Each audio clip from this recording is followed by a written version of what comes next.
Hi, this is Moshe Morris from WebYeshiva, and I want to do a series of videos on the Rambam Hilchot Berachot, and the laws of making blessings on food and so on and so forth. Um, and I want to break this lesson into at least two parts. The first is going to kind of be to help people who need to learn Hebrew, need to work on their Hebrew skills to be able to read the text better, to kind of use the Rambam as a means of learning Hebrew.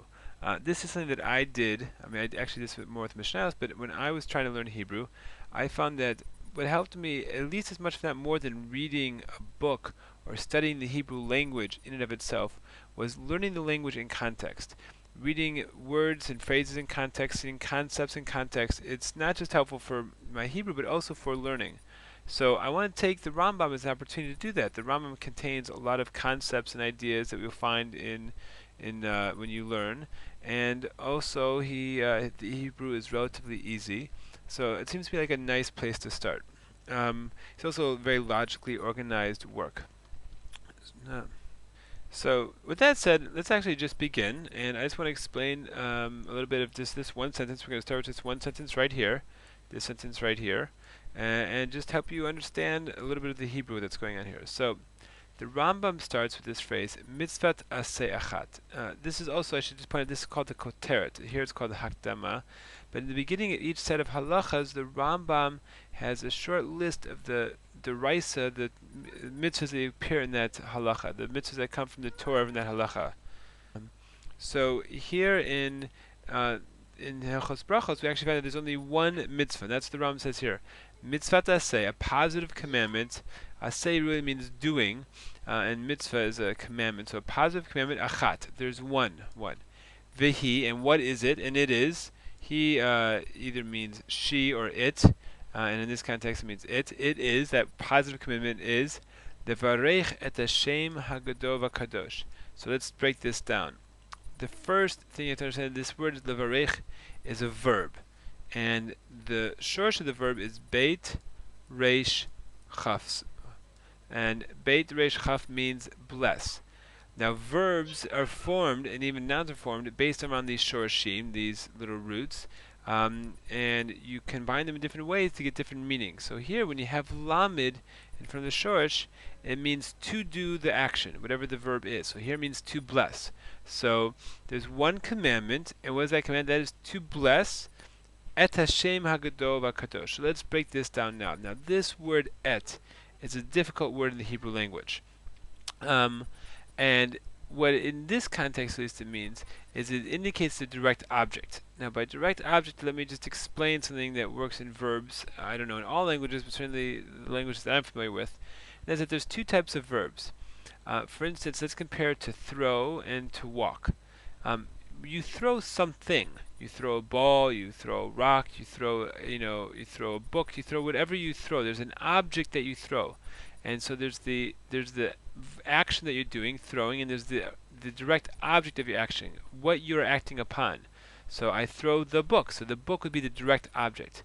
Then there's words like to walk, to talk. There's no object, there's nothing that you're acting upon. It's just that action that you're doing. I am walking. I'm not walking something. I mean, you might be walking your dog, but that's not what I'm talking about. If I say I'm walking to the store, there's nothing I'm acting upon. So that's, I believe in technical terms, it's called an intransitive verb, and the first is called a transitive verb, I guess because you're transferring or something like that, the action to some other object. Be that as it may, that's not so important for what we need to understand.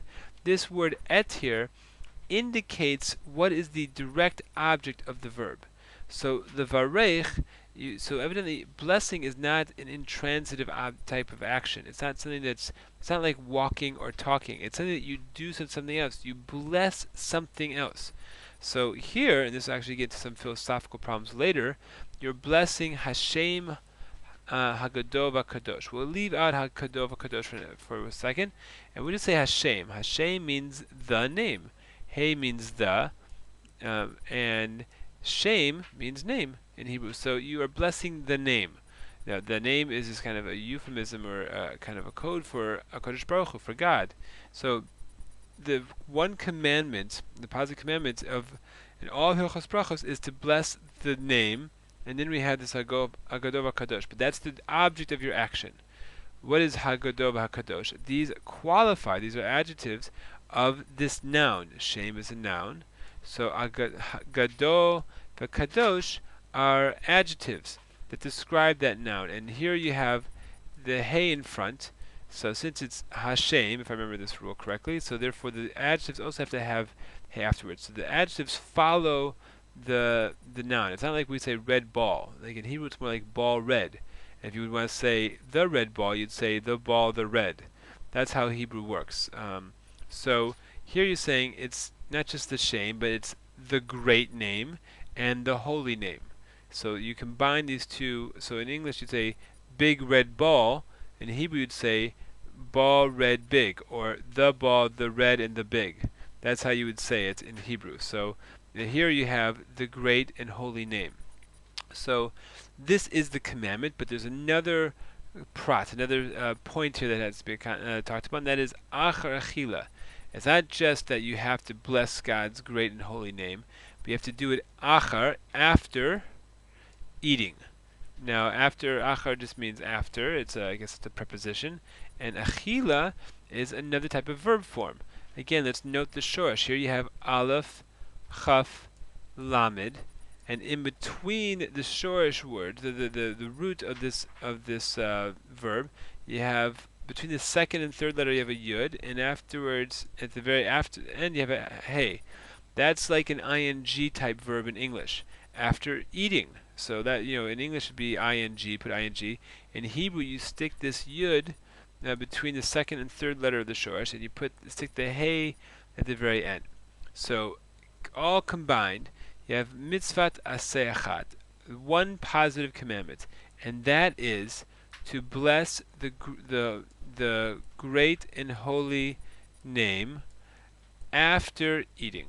So that is a summary of the basic mitzvah d'oraisa. We'll see that Hilchot Berachot gets much more complicated than that, but the basic mitzvah d'oraisa in terms of the laws of making brachot, of blessing, and we'll have to discuss this in the next video that I make. We'll actually discuss this. We'll talk about some issues here, a little bit of hint. Why does he say Hashem Hagadol v'Kadosh? Why not Hashem? And what is considered eating? Those are going to be a couple of things, and it's also actually worth noting that it's only one mitzvah, because there actually might have been thought that there might actually be, maybe should have been 3 mitzvahs, and we'll talk about why that might be later on. Now, one last point before we go, in terms of going over this yourselves and trying to work on the Hebrew, I'll just tell you what I did, and it worked for me. Everybody's different. If you I think that you have to be able to read a text one time through, being able to explain every single part. So you can read this whole sentence, understanding what this word means, what this word means, what this word means, and how they relate to each other, and understanding this is a verb, and how to translate the verb, and the connection between this and et Hashem, to the very least, to be able to get through it one time with no mistakes. Then you can go on if you want. If you want to do it again to perfect it, that's great. That's fine. But I found, for me at least, when I was trying to learn the Hebrew language, that became a little bit daunting or overwhelming. It was enough to get it through one time. So just make sure that you can read this without having to refer to the video, without having to referring to any notes or anything like that. You can just look at the text, read it, and translate it one time through.